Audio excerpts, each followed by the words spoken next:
पीछे चले आएंगे तो यानी जन्नत में वही जाएगा जो अली का नारा लगाने वाला होगा।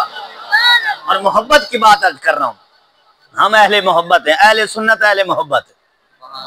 हाँ जी, मोहब्बत की बात कर रहा हूँ। हुजूर अलैहिस्सलाम नमाज अदा फरमा रहे हैं, नमाज के दौरान हसन हुसैन सरकार की बारगाह में आए और ये इन शहजादों का मामूल था कि अक्सर बेशतर हुजूर की बारगाह में नमाज में आ जाते।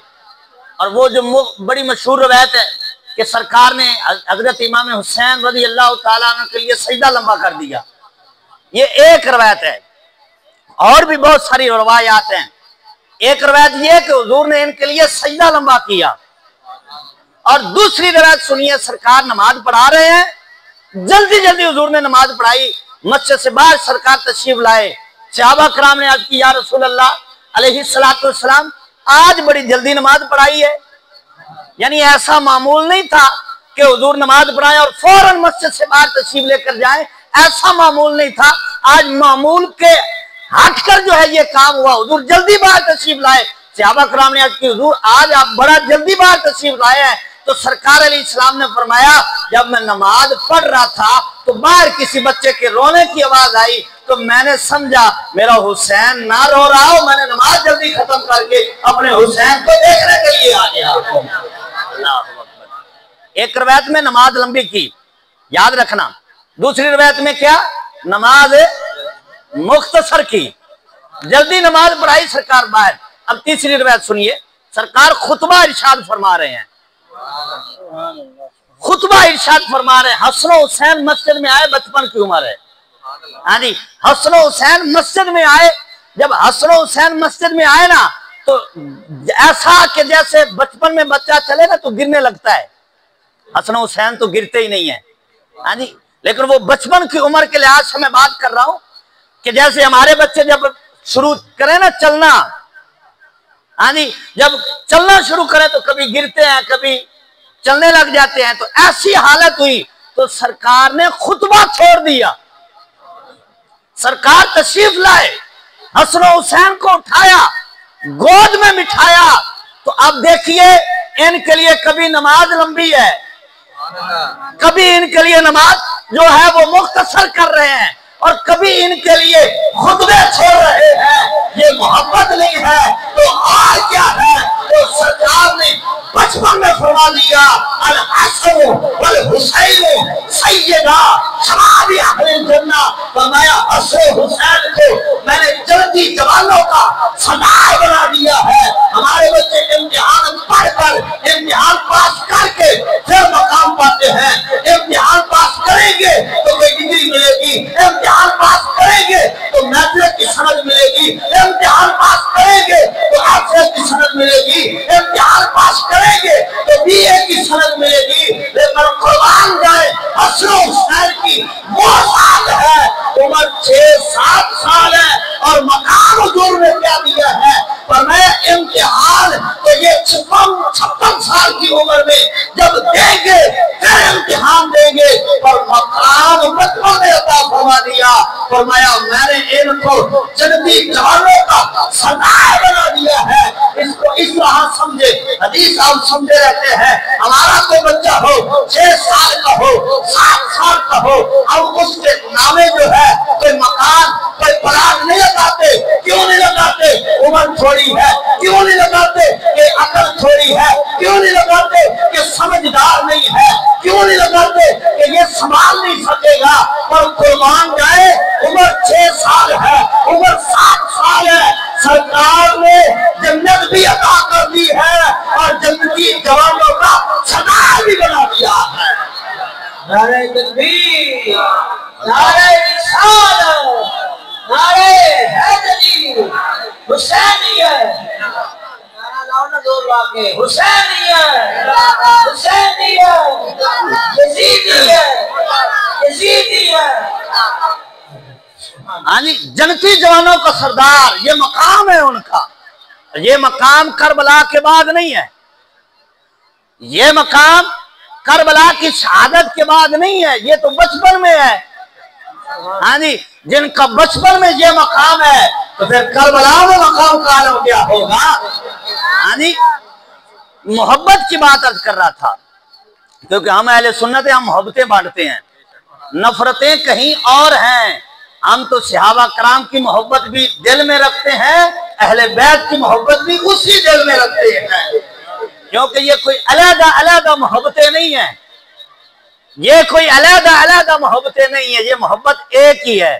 सहाबा कराम से जो मोहब्बत है हुजूर की निस्बत की वजह से, और अहले बैत से जो मोहब्बत है वो भी हुजूर की निस्बत की वजह से है। तो हजरात ग्रामी, मैं अर्ज ये करने लगा था कि सरकार नमाज पढ़ा रहे हैं, हसन हुसैन हुजूर की बारगाह में आए।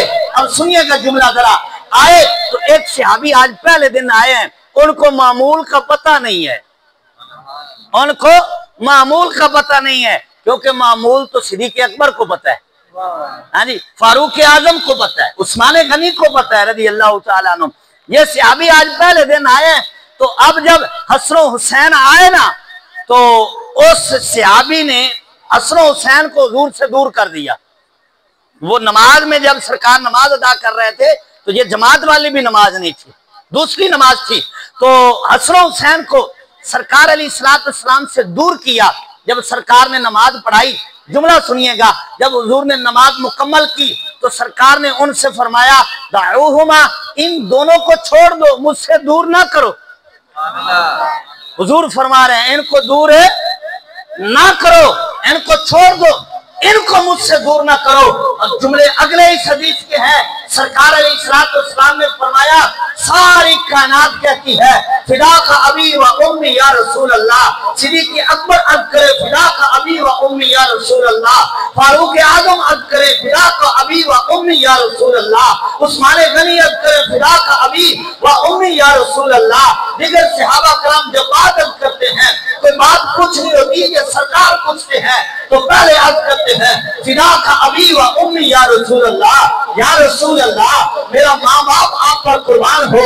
या रसूल अल्लाह, मेरा माँ बाप आप पर कुर्बान हो। सारे सहाबा कराम अर्ज करते हैं, बल्कि सारे आशिक कहते हैं या रसूल अल्लाह, हमारा सब कुछ आप पर कुर्बान हो। लेकिन शहजादों का मकाम क्या है? सरकार ने फरमाया छोड़ दो, फरमाया इन पर मेरा बाप भी कुर्बान हो, मेरी माँ भी कुर्बान हो।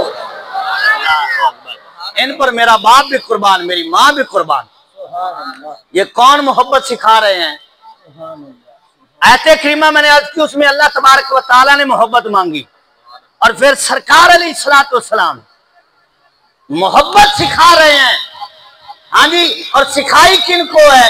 सहाबा कराम को। बताया किनको है? सहाबा कराम को बताया है। आज अगर हम जनाब 14 सदियों के बाद 15 सदियां करीब हैं होने को, पर आज भी हमारे दिल में इमाम हसन की भी मोहब्बत है, इमाम हुसैन की भी मोहब्बत है, अहले बैत की मोहब्बत है। उसकी वजह क्या है कि सहाबा कराम ने हुजूर से सीखा, हुजूर से सीख कर फिर सारी उम्मत को बताया कि हुजूर भी अहले बैत से, हसन हुसैन से मोहब्बत कैसे करनी है। अगर आज 14 सदियां गुजरने के बाद हमारे दिल में हसन हुसैन की मोहब्बत है तो ये फैजान है, तो सिद्दीक़ अकबर का फैजान है, सहाबा कराम का फैजान है। उन्होंने सही मोहब्बत हम तक पहुंचाई है। हजरत अबू हुरैरा रज़ी अल्लाह तआला अन्हु एक जनाजे में शामिल हुए। उस जनाजे में हजरत इमाम हसन भी आए, नमाज जनाजा अदा हुआ। हजरत इमाम हसन एक दरख्त के नीचे तशरीफ फरमा हुए आराम करने के लिए, या पत्थर के साए में आप जब बैठे तो हजरत अबू हुरैरा ने देखा। हजरत अबू हुरैरा देखकर आगे बढ़े और हजरत इमाम हसन का पांव पकड़ा और पांव मुबारक पकड़ कर अपनी पकड़ी के साथ उनका पांव साफ करने लग जाते हैं। अल्लाहु अकबर। कौन? अबू हुरैरा, शेखुल हदीस सहाबा कराम में, हदीसों के रावी, हदीसों के हाफिज, हुजूर के जलीलुल कदर सहाबी हजरत अबू हुरैरा रज़ी अल्लाह तआला अन्हु। हजरत इमाम हसन के पांव को मट्टी चूम रही है। ये नहीं कहना कि मट्टी लगी हुई है, मट्टी पांव को चूम रही है। हजरत अबू हुरैरा आगे बढ़े अपनी पगड़ी से, पगड़ियों का तो बड़ा ख्याल होता है ना, पर कुर्बान जाएं वो कहते वो पगड़ी भी किस काम आए जो हुजूर के शहजादों के काम ना आए।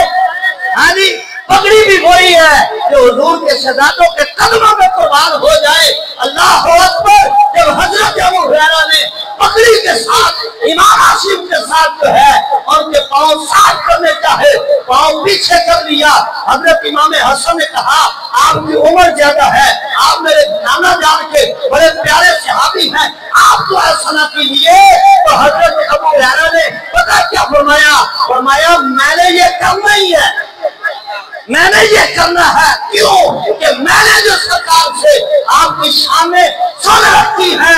और मैं अगर जमाने वालों को पता चल जाए तो वो आपके कदम जो है वो जमीन पर ना लगने दे, बल्कि आपको कंधों पर उठाकर चला करे। अल्लाह अकबर। कौन है ये? हजरत अबू हुरैरा है। बता रहे हैं कि जमाने वालों को आपकी शानों का पता चल जाए। यजीदियों को क्या पता इनकी शान का है? इनकी शान का पता होगा तो किसी सिद्दीकी को पता होगा। सिद्दीक के चाहने वालों से इनकी शान पूछो, फारूक के चाहने वालों से इनकी शान पूछो। हजरत अबू हुरैरा ने फरमाया अगर पता चल जाए इनको आपकी शान क्या है तो फिर पूछे उनसे जिनको पता है। कि ये जरा सुभान अल्लाह। हाँ जी, पूछे उनसे जिनको इनकी शान का पता है। आइए फिर बुखारी खोलिए। असर का वक्त है, अमीर उल मोमिनीन हजरत अबू बकर सिद्दीक का दौरे खिलाफत है। तवज्जो तो है ना पूरी? सुभान अल्लाह भी थोड़ी थोड़ी। सिद्दीक अकबर रज़ी अल्लाह ताला अन्हु ने हुजूर के मुसल्ले पे खड़े होकर नमाज असर अदा फरमाई। पीछे हजरत शेर खुदा हैं